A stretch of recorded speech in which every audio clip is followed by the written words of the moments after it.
Mateus capítulo 12, de 9 a 13. Partindo dali, entrou na sinagoga deles. E estava ali um homem que tinha uma das mãos ressequidas. Eles, para o acusarem, o interrogaram: é lícito curar no sábado? Ele lhes respondeu: qual de vós será o homem que, tendo uma ovelha, e no sábado ela cair numa cova, não vai apanhá-la e tirá-la de lá? Quanto mais vale um homem do que uma ovelha? Logo é lícito fazer o bem nos sábados. Então disse aquele homem: estende a tua mão. Ele a estendeu e ficou sã como a outra. Aleluia. Meu Deus amado e meu Pai, nessa palavra, Senhor, inspira o nosso coração. Manda-nos, ó Deus amado, a luz e a unção do Teu Espírito Santo, para que possamos saber qual é a boa, perfeita e agradável vontade do Senhor para as nossas vidas. Eu te peço em nome de Jesus. Amém, amém e graças a Deus. Diga graças a Deus. Pode se sentar. Louvado seja o nome de Jesus. Irmãos, a palavra de Deus conta, de acordo com os relatos do evangelista São Mateus, que Jesus entra na sinagoga e estava ali um homem que tinha uma das mãos ressecadas. A mão dele era totalmente atrofiada. E eles, tentando usar aquele homem para acusar Jesus, o interrogaram e perguntaram a ele, usando aquele homem como exemplo, se era lícito curar no sábado. Aqueles homens, eles tinham uma fissura, uma adoração pelo dia, que fazia com que eles não enxergassem mais nada.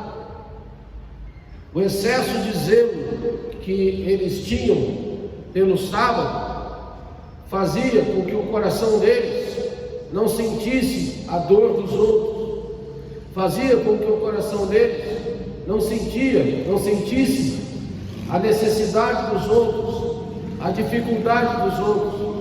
Eles estavam engessados por uma regra, eles estavam engessados por uma lei, e eles, além disso, quiseram provocar Jesus, criaram uma situação para que ele se contradissesse, para que ele não parecesse uma pessoa zelosa, para que ele não parecesse uma pessoa religiosa, para que ele não parecesse uma pessoa que tivesse os cuidados de acordo com a lei de Moisés. E aí Jesus responde com uma pergunta, ou melhor, com duas perguntas. Ele responde com duas perguntas, uma resposta, uma afirmação e uma ação. Eu quero repetir: duas perguntas, uma afirmação e uma ação. Então, quando Jesus é interrogado, e aquelas pessoas usam uma pessoa que estava com dificuldade, uma pessoa que estava com a sua mão atrofiada, com a dificuldade física, eles olham para aquela pessoa e eles a usam sem o menor escrúpulo. Eles não estavam nem um pouco interessados se aquele homem estava sofrendo ou não, se aquele homem tinha dificuldades ou não, se aquele homem tinha problemas ou não, se aquele homem estava querendo uma cura ou não. Eles estavam simplesmente usando aquela situação. usando aquela pessoa. É isso que muitas vezes a religião engessada, a religião que perde a noção do amor, do sentimento, que perde a emoção de se colocar no lugar dos outros. É isso que muitas vezes a religião faz. Ela usa as pessoas, ela usa as situações, ela usa as circunstâncias, ela usa o sofrimento alheio para tirar vantagem própria. E aqueles religiosos estavam querendo usar aquele homem que tinha a mão ressequida, como diz a palavra de Deus. Eles estavam querendo usar a dificuldade dele, querendo usar a necessidade dele, querendo usar o sofrimento dele. Para quê? Para acusar Jesus, para colocar Jesus numa situação embaraçosa, para colocar Jesus numa situação de controvérsia. Então, Jesus responde. Quero que você analise comigo agora as respostas de Jesus. Primeiro, ele responde perguntando: qual de vós, que tendo uma ovelha, e essa ovelha, num dia de sábado, cair dentro de uma cova, não vai lá para apanhá-la e tirá-la de lá? Aí ele faz uma pergunta, responde com a primeira pergunta: algum de vocês fariam isso? Ele pergunta. Vocês ouviriam lá aquela ovelha berrando lá dentro, chorando, gemendo? Iam lá ver, conferir, viu que ela caiu numa cova, viu que ela caiu num buraco, viu que ela está ferida, viu que ela está machucada. E ele pergunta: e vocês, por ser um dia que vocês guardam, vocês vão dizer: não vou mexer com elas, não vou tirar ela daí, não vou estender minha mão, deixa ela aí. Se ela morrer, ela morreu, se ela sofrer, ela sofreu, eu não me importo com isso. Ele pergunta: alguém faria isso? Aqui, vocês que estão me ouvindo, alguém faria isso? Alguém de vocês fariam isso? É óbvio que não. Por quê? Porque vocês conhecem a Deus. Que o nosso Deus não é um Deus de pessoas cruéis. A pessoa cruel não conhece a Deus. A pessoa cruel não conhece o Senhor. A pessoa cruel quer usar Deus, a pessoa cruel quer usar a religião, a pessoa cruel quer usar o exemplo da pessoa que está sofrendo, a pessoa cruel quer usar tudo e todos para defender o seu ponto de vista. Por mais ridículo que possa ser, ela quer usar as pessoas para querer provar que ela está certa e que os outros estão errados. Não tem sentimento. Não tem, olha, o bichinho ali, nem que não fosse seu. Nem que a ovelha não fosse sua, fosse de um vizinho, ou fosse de qualquer outra pessoa, fosse até do inimigo seu. Você olharia aquele bichinho lá, caído num buraco, machucado, ferido, e para provar que está certo, você deixaria ele lá? É óbvio que não. É óbvio que não. E Jesus faz essa pergunta: qual de vocês será o homem que, tendo uma ovelha, fosse sua ou não, mas no sábado ela caísse numa cova, você não vai tirar de lá? Você vai esperar terminar o sábado? Você vai deixar ela gemendo, berrando, chorando, sofrendo, sangrando, com fratura lá dentro? E aí ele responde com uma segunda pergunta: quanto mais vale Aí ele dá um arremate nessa pergunta, que é uma resposta. Ele respondeu com uma pergunta, seguida de uma outra pergunta. Então, nesse ponto estamos de acordo, amém? Qualquer um de nós aqui, ao ver um quadro desses, de uma ovelha ferida, caída, machucada, dentro de um buraco, dentro de uma cova, qualquer um de nós faríamos um esforço, independente do dia, independente da hora, para intervir nessa situação. Por quê? Por misericórdia, não é verdade? Por misericórdia. Então, aí ele arremata com uma segunda pergunta. Qual é a segunda pergunta?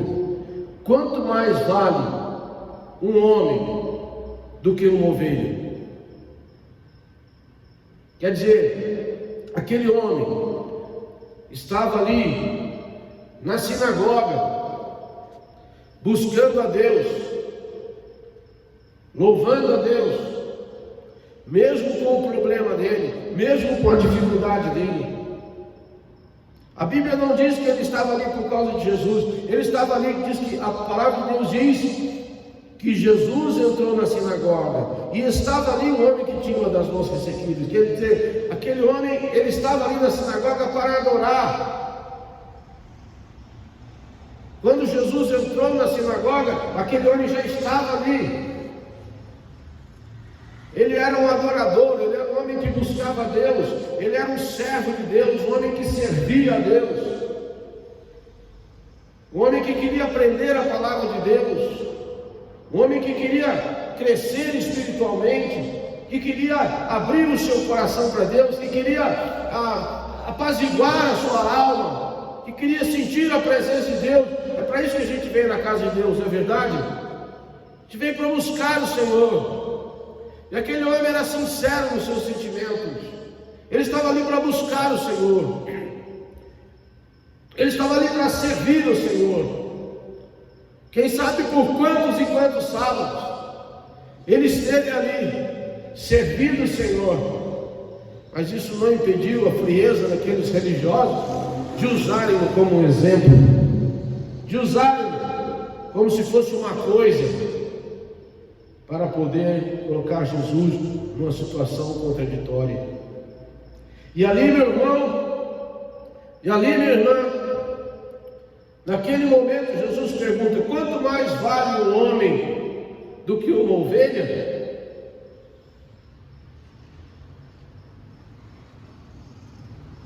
Quanto mais vale um homem do que uma ovelha? Quer dizer, ele valoriza aquele homem com essa pergunta. Primeiro, ele fala de um animalzinho que caiu ali no buraco, que estava machucado, que estava ferido, que estava precisando de ajuda. Quer dizer, se fosse um bichinho, vocês iam lá tirar. Agora, um ser humano, vocês não fazem isso. Então ele pergunta, faz a segunda pergunta na resposta dele: quanto mais vale o homem do que uma ovelha? A Bíblia diz que nós somos valiosos para Deus. Mas pastor, os animais não são valiosos para Deus? São muito valiosos. Foi Deus que os criou também.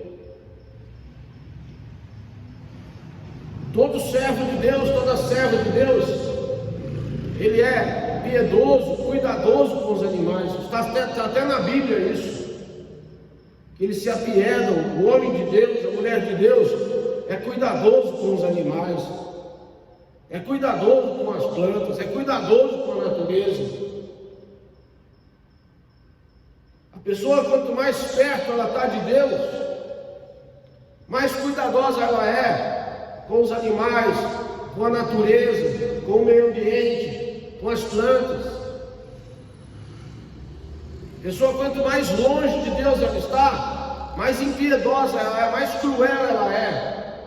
Ela não gosta de animal, ela não gosta de planta, ela não gosta do meio ambiente, ela não gosta das pessoas, ela não gosta de nada, não gosta de ninguém.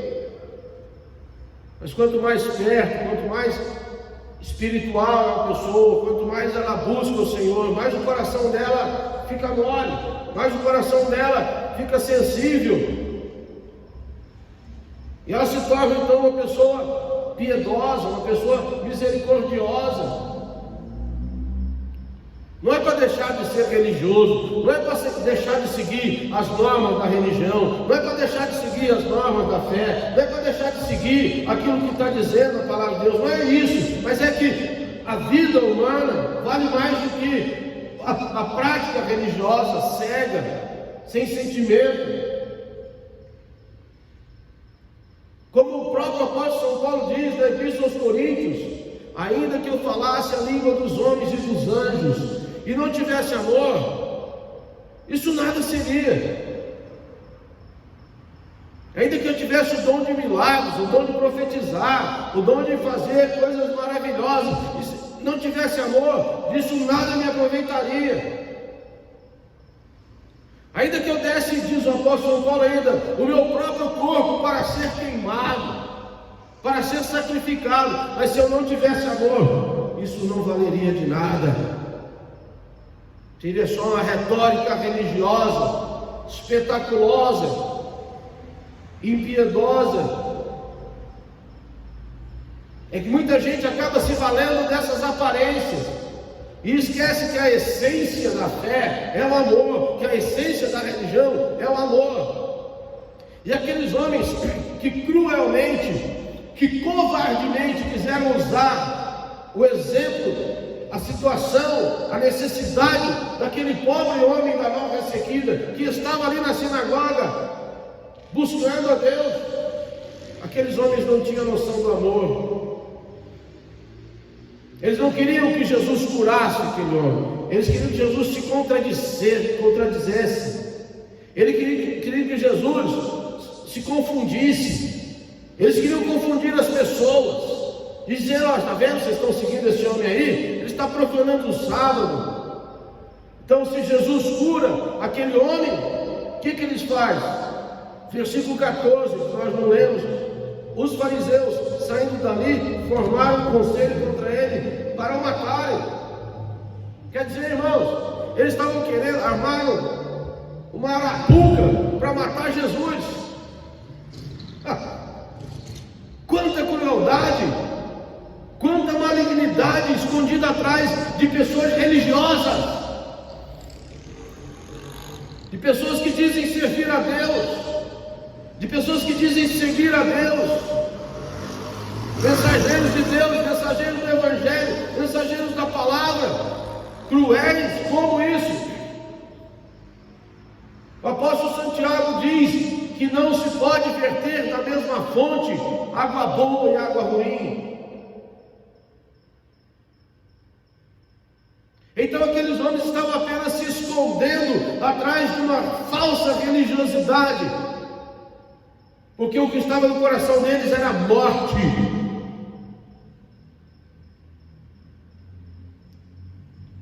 Mas Jesus continua, mesmo sabendo.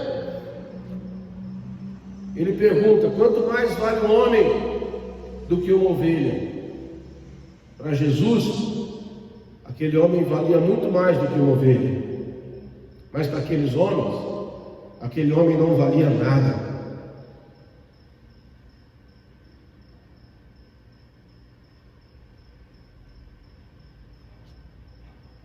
E aí Jesus continua e dá uma resposta sumária e definitiva. Ele diz: logo, é lícito fazer o bem aos sábados.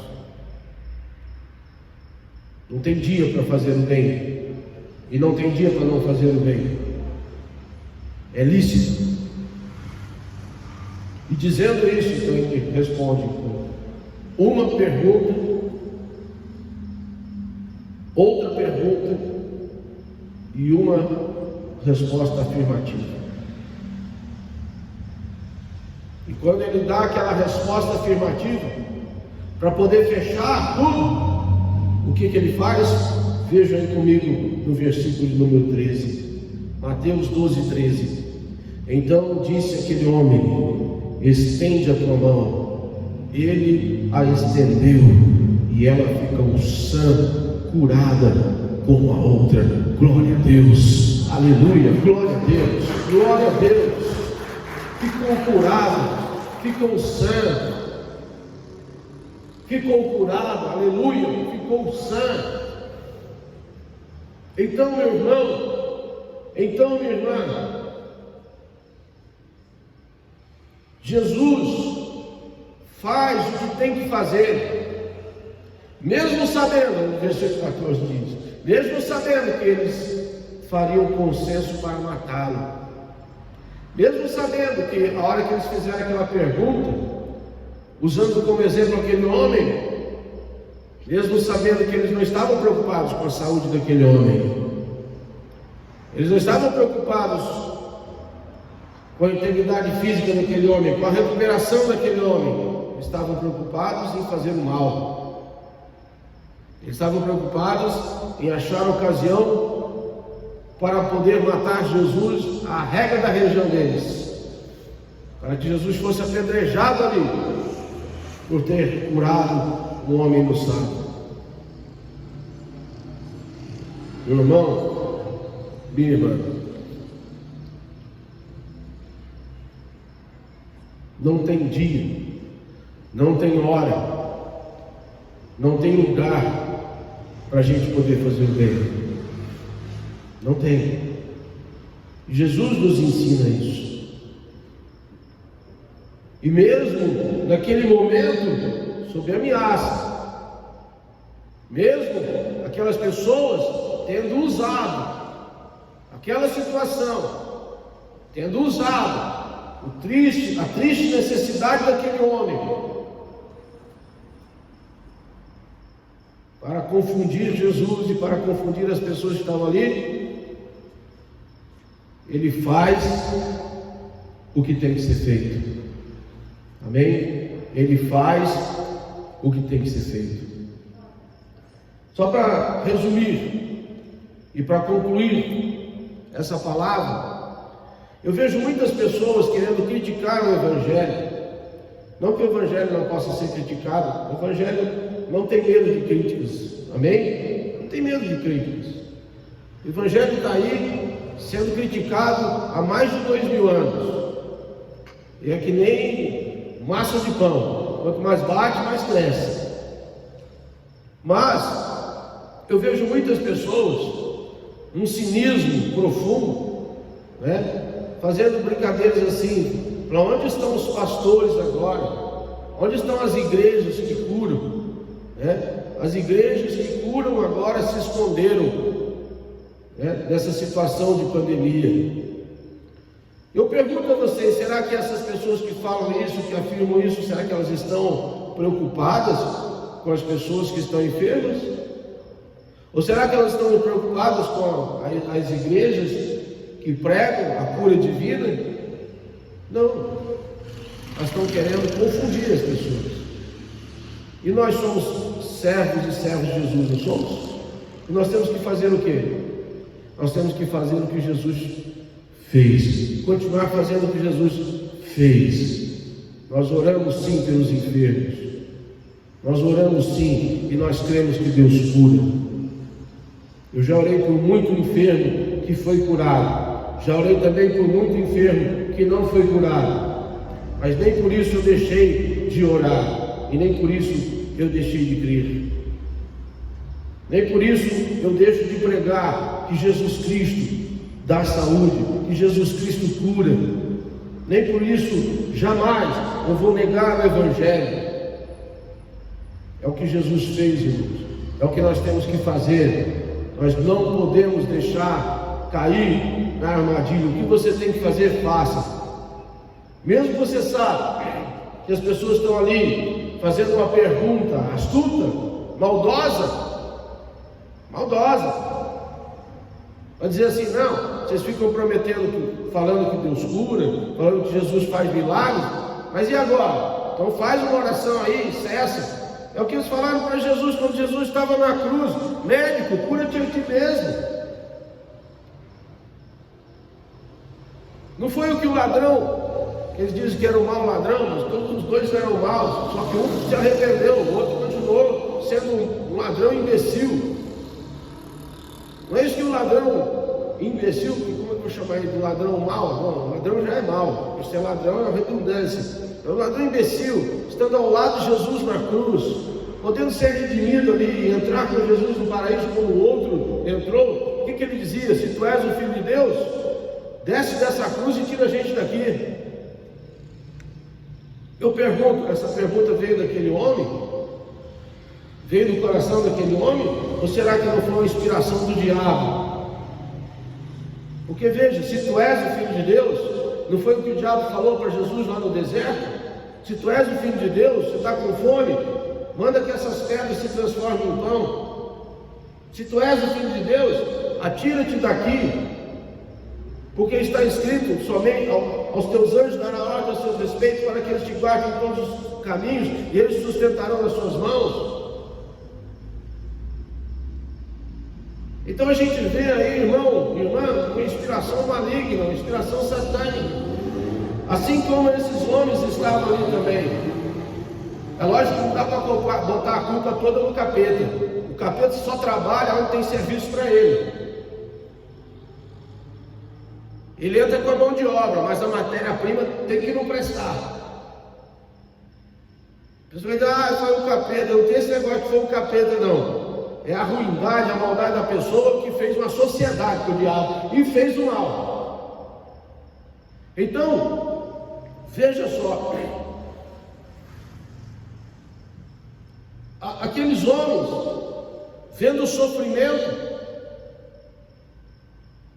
daquele homem que estava enfermo, que estava doente, quiseram usar aquilo para acusar Jesus, para acusar o Evangelho. E isso ainda hoje se repete.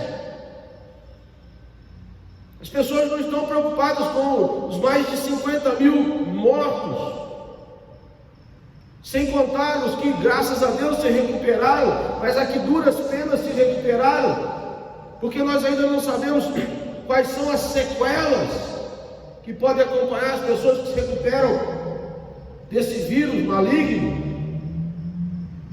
Mas graças a Deus estão vivos, glória a Deus, aleluia. Mas pessoas que no momento de dor, no momento que é para a gente orar, no momento que é para a gente unir, ficam fazendo sandices, ficam querendo acusar o Evangelho. Irmão, veja, Jesus continuou fazendo, mesmo sabendo que tinha maldade por trás daquilo. Ele podia dizer: não, peraí, rapaz, você aí, será que você não pode vir aqui fora, tal? Eu vou curar você aqui fora, e, né, para não ter problema aí com o pessoal. Não. Ele fez o que tinha que fazer. E você, irmão, você é a igreja de Cristo, amém? Diga um amém de igreja de Cristo aí. Você é a igreja de Cristo Jesus, amém? Dê glórias ao Senhor. Nós somos a igreja de Cristo Jesus. Nós temos a missão de fazer o que Ele mandou fazer. Então, seja por sandices, seja por maldade, seja por ignorância, seja por o que for, nós não vamos parar de fazer aquilo que nós fazemos. Jesus Cristo cura, Jesus Cristo liberta, Jesus dá vida eterna, amém? Jesus cura mesmo, e eu creio em nome de Jesus. Dê a Ele uma salva de palmas, dê a Ele glória e louvor, aleluia, glórias a Deus, aleluia. Vamos